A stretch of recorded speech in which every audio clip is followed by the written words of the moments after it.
welcome back. You're taking a live look inside the stadium right now. I see the Hogs warming up on the sideline. The sun just popped out, looking down upon the Hogs, man. I know a lot of prayers have been sent up for this week. Hopefully they're going to be answered here today. Welcome back to the Game Day Show. Guys, it's time for my breakdown, and there's a lot that popped up on tape last week that just was very hard to understand as I was trying to break things down. Let's go ahead and take a look.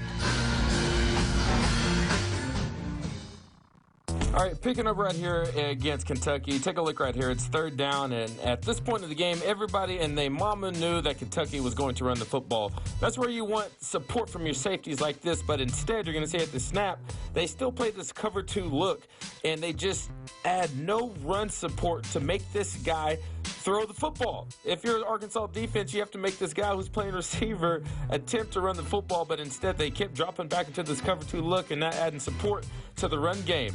And I say that because right here, here's the fourth quarter. Arkansas up 3. This is third down. Watch Cam Curl right here. You would expect him to be up there and run support. He drops back into a cover 2 look.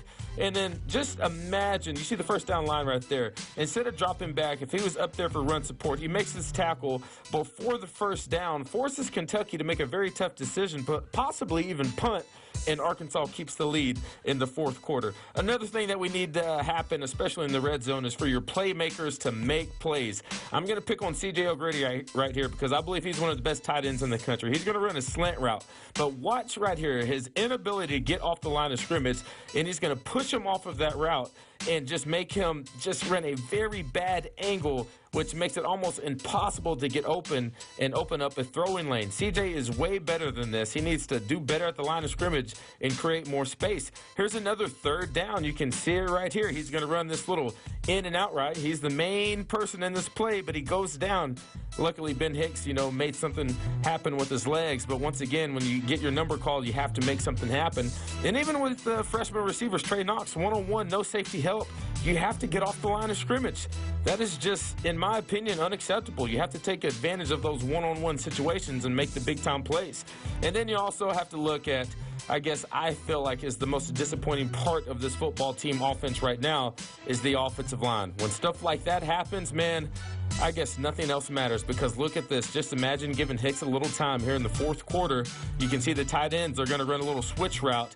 And if you press pause at the very top of this route, imagine Hicks with a little bit more time. You can see a tight end coming wide open in the middle of the field. Would have been a touchdown, but once again, sorrows for the Hogs. Yeah, a lot of shoulda, coulda, wouldas happened that last weekend. But I'm going to go ahead and go back up to Mike, who's in studio right now, and touch on that first part.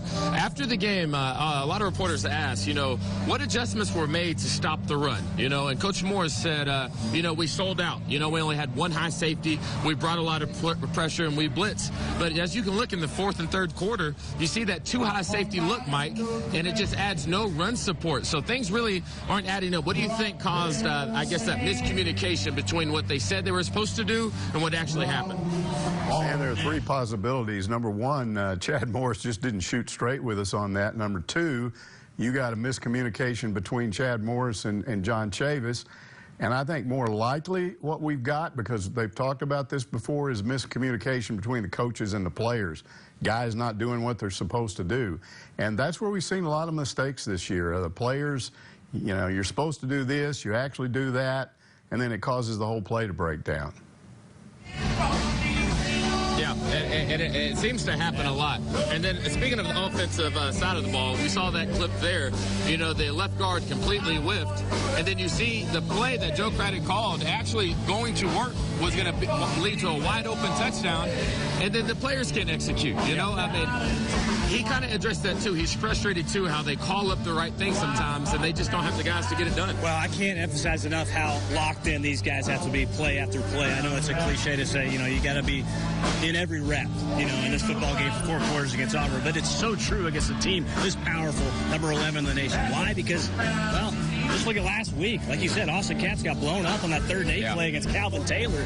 And then on the right side, 4th and 15, Ricky Stromberg, they come at him. Yeah. And Ben Hicks really on 4th and 15 has nowhere to go.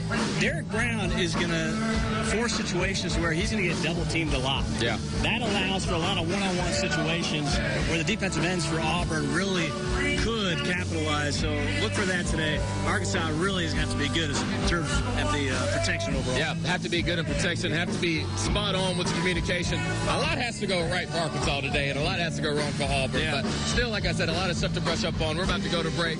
When we come back, we're going to have a Snout Out segment, and like I said, one of our favorite things. They got some good music playing here at the Alumni House. Yeah, they just played James Johnson's In Color. That's my jam. That is it. Anyway, we're about to go to break. When we come back, much more. Kick Trail Nation pregame show.